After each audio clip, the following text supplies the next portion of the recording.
میرے بھائیوں، اپنے اللہ کو راضی کریں۔ جن دکانوں کے پیچھے نمازیں چھوٹ گئیں، جن دکانوں کے پیچھے سچ کو طلاق ہو گئی، جن دکانوں کے پیچھے دیانت چلی گئی، خیانت آ گئی، بددیانتی آ گئی، ہاں اللہ تعالیٰ قیامت کے دن کہے گا بددیانت سے، وہ تو نے جو امانت کھائی لے کے آ، وہ امانت جو تو کھا گیا تھا لے کے آ۔ کہے گا یا اللہ کہاں سے لاؤں، وہ تو دنیا میں رہ گئی۔ اللہ تعالیٰ فرمائیں گے پڑی ہوئی ہے جہنم میں، پڑی ہے، جا اٹھا کے لا۔ وہ جہنم میں کیسے جائے؟ تو فرشتے ماریں گے چل، اور وہ اس کو لے کے چلیں گے، اور چلتے چلتے دوزخ کا سب سے خطرناک حصہ حاویہ، وہاں اس کو لے کے جائیں گے جہاں منافق رہتے ہیں۔ بددیانت لوگ حاویے تک چلے جائیں گے ایمان ہونے کے ساتھ بھی۔ امانت کو کھانے والے لوگ حاویہ میں چلے جائیں گے، جو منافقین کی آگ ہے اس میں۔ وہاں دیکھے گا تو جس کا مال دبایا تھا دنیا میں وہاں پڑا ہوگا، کہے گا اچھا یہاں پڑا ہے، اتنے میں وہ تباہ ہو جائے گا، اس کو اٹھائے گا، کندھے پہ رکھے گا، پھر اوپر چڑھنا شروع کرے گا، چڑھنا شروع کرے گا، چڑھنا شروع کرے گا۔ جب دوزخ کے کنارے پر آ جائے گا تو وہ اس کے ہاتھ سے چھوٹ جائے گا اور پھر حاویہ میں جا گرے گا۔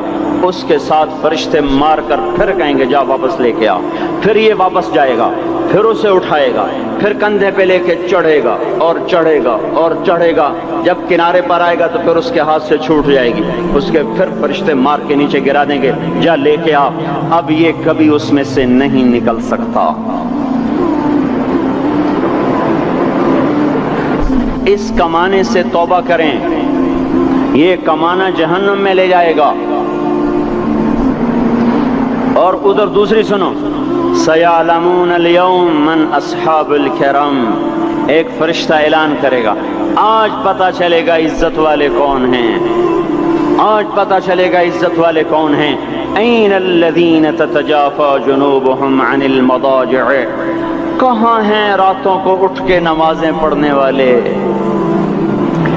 ارے میرے بھائیو، یہ نماز کی غفلت بہت بڑی ہلاکت ہے۔ میں کیسے سمجھاؤں؟ میں تو جب بھی جمعہ پڑھاتا ہوں میں یہ مضمون ضرور بیان کروں۔ مجھے جب یہ مجمع نظر آتا ہے تو میرا دل ٹکڑے ٹکڑے ہو جاتا ہے کہ یہ 8ویں دن آتے ہیں اور باقی دن کہاں ہوتے ہیں۔ یہ کیوں نہیں سمجھتے؟ ان کے آنکھ کیا ہو گیا؟ ان کے کانوں میں ڈاٹ لگ گیا، یا دل کے اوپر کوئی پردہ آ گیا، یا میں کوئی عربی میں بات کرتا ہوں جو سمجھ میں نہیں آتی، یا میں کوئی ان سے چندے کا مطالبہ کر رہا ہوں، یا کوئی اپنی ذات کے لیے سوال کر رہا ہوں، یا اپنی شخصیت کی دعوت دے رہا ہوں۔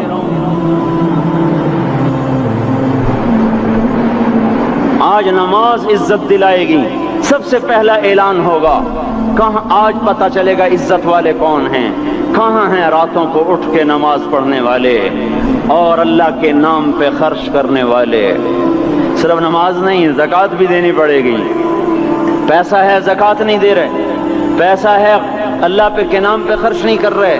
بھائیو، اللہ کے نام پہ خرچ کرنا سیکھیں، اللہ کے واسطے اپنے آپ کو سادگی پہ لائیں اور اللہ کے نام پہ لٹانا سیکھیں۔ اللہ آپ کی نسلوں کو واپس کرے گا، صرف آپ کو نہیں، آپ کی نسلوں کو واپس کرے گا۔ آپ اللہ کو قرضہ دے رہے ہیں، کسی ایسے غیر کو قرضہ نہیں دے رہے۔ یہاں مسجدیں والے چندے مانگ رہے، بھائی مسجد کو چندہ دو، مدرسوں والے چندے مانگ رہے، مدرسوں کو چندے دو۔ یہ تو مسلمان کی غیرت کے خلاف ہے کہ اللہ کے گھر میں مسجد کے لیے چندہ مانگا جائے، اور کہیں صندوقچیاں پھرا رہے، کہیں وہ جھولیاں۔ ایسی مجھے شرم آتی ہے۔ یہ کرنے والوں پر بھی میں کیا کہوں، ان کی عقلوں پہ بھی پردہ ہے کہ اللہ کے گھر میں مخلوق کے سامنے جھولی پھیلاتے ہیں، اور پھر ان مسلمانوں کی آنکھوں پر بھی پردہ ہے کہ ان کو غیرت نہیں آتی کہ مسجد کے لیے جھولی پھیلائی جا رہی ہو، اور یہ گھروں میں اچھا خاصا کھاتے پیتے ہوں اور مسجد کے لیے جھولی پھیلائی جائے اور مسجد کے لیے صندوق رکھے جائیں، اور ہر نماز کے بعد مدرسے کے لیے لوگ چندہ مانگ رہے ہوں۔ یہ ایمانی اور غیرت کے خلاف، مسلمان کی سخاوت کے خلاف ہے کہ اس طرح مسجد کے لیے جھولیاں پھریں اور مسجد کے لیے صندوق پھریں۔ ہم تو اللہ کے نام پہ بے دھڑک لگائیں، اقیموا الصلاۃ وآتوا الزکاۃ اقیموا الصلاۃ وآتوا الزکاۃ 67 دفعہ یہ حکم چلا ہے، اور ہر دفعہ زکوٰۃ کے ساتھ نماز نماز زکوٰۃ زکوٰۃ نماز نماز زکوٰۃ زکوٰۃ نماز۔ نماز پڑھنے والے زیادہ ہیں نسبتاً زکوٰۃ دینے والوں سے، زکوٰۃ دینے والے تھوڑے ہیں، پیسہ جاتے ہوئے جان جاتی۔ ہمیں نہ دو، اپنے غریب رشتہ داروں کو تلاش کر کے دیں، اپنے غریب رشتہ داروں کو، اپنے غریب پڑوسیوں کو۔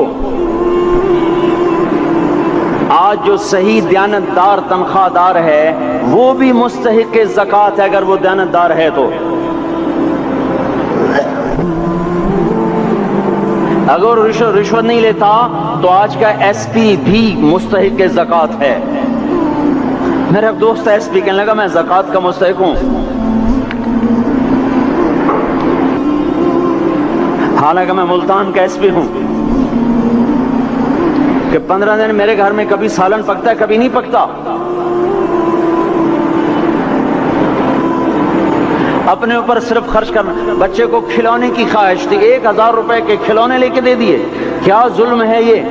1000 روپے کے کھلونے بچے کو لے کے دے دیے، کیا اللہ نہیں پوچھے گا کہ اس 1000 سے کسی غریب کے گھر کا دیا جل سکتا تھا، اور کسی کے غریب کا ایک ہفتہ گزر سکتا تھا، تیرے کسی مسکین رشتہ دار کے گھر میں بھی کچھ سالن پک سکتا تھا۔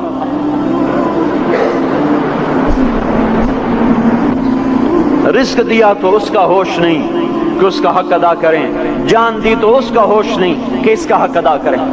سجدہ جان کا حق ہے، اور زکوٰۃ اور صدقات یہ مال کا حق ہے۔ میں کب اپنے لیے مانگ رہا ہوں؟ میں کہہ رہا ہوں اللہ اپنے غریب رشتہ داروں کو دیں، ان کو تلاش کریں اللہ کے واسطے۔ اپنی بیویوں سے پوچھو سونے کی زکوٰۃ دی ہے؟ دے، ورنہ تو خود پکڑی جائے گی، تیرا زیور تیرے لیے گنجا سانپ بن کے تیری زبان کو ڈسے گا۔ ان کا میں نے تو بچیوں کے لیے سنبھال کے رکھا ہے، اس کی زکوٰۃ دو پھر ٹھیک ہے، ورنہ اسم کو توڑ کے اس کی زکوٰۃ دو، نہیں تو یہ مال پکڑوا دے گا قیامت کے دن۔ نماز نہیں چھڑا سکتی اگر زکوٰۃ نہیں دی، اور زکوٰۃ نہیں چھڑا سکتی اگر نماز نہیں پڑھی۔ مسجد بنا دی 50 لاکھ میں، اگر خود نمازی نہیں تو یہ مسجد بنانا اسے جہنم سے نہیں بچا سکتا۔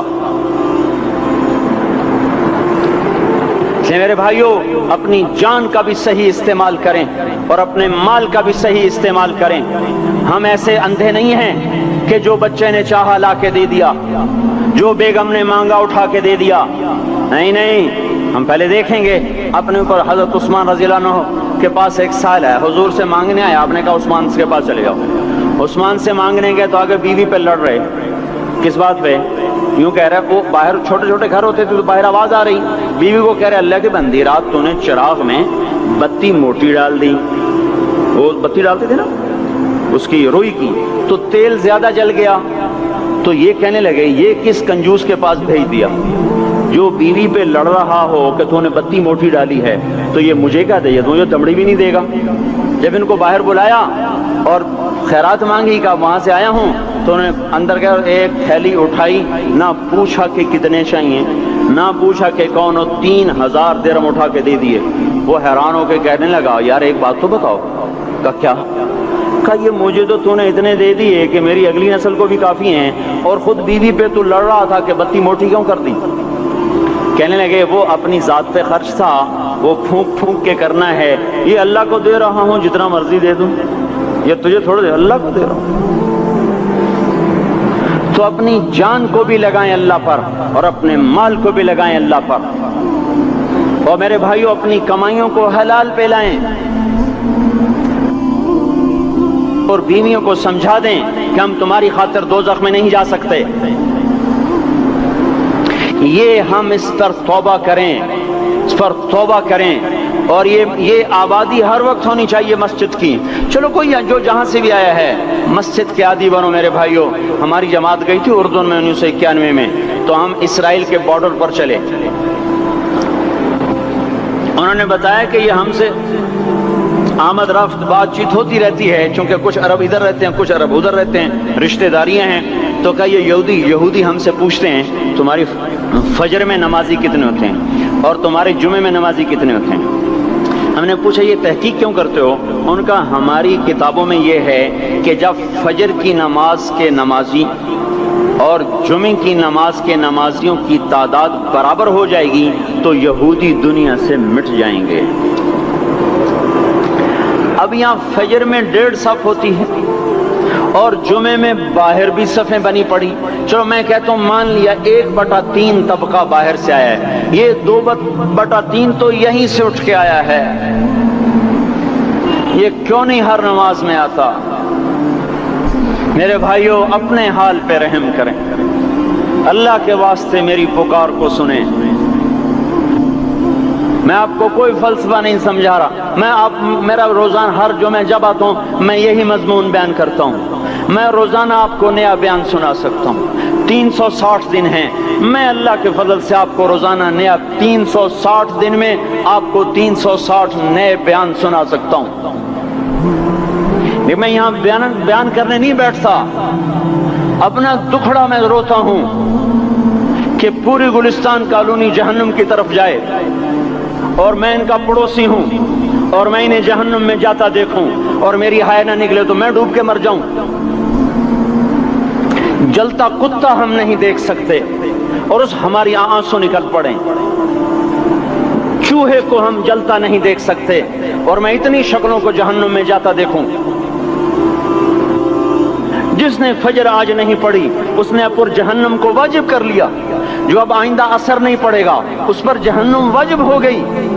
پھر میں کیا مضمون بیان کروں، کیا فلسفے بیان کروں؟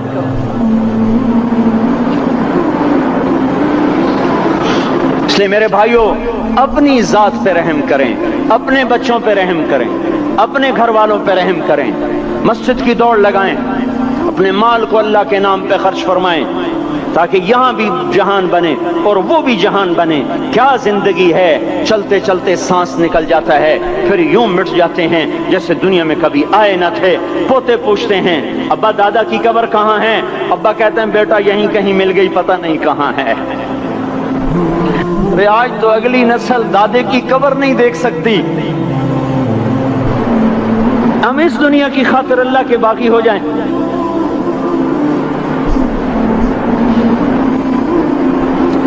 اس بے وفا جہان کی خاطر اللہ سے بغاوت کر جائیں جو ایسا مہربان، جو ایسا کریم۔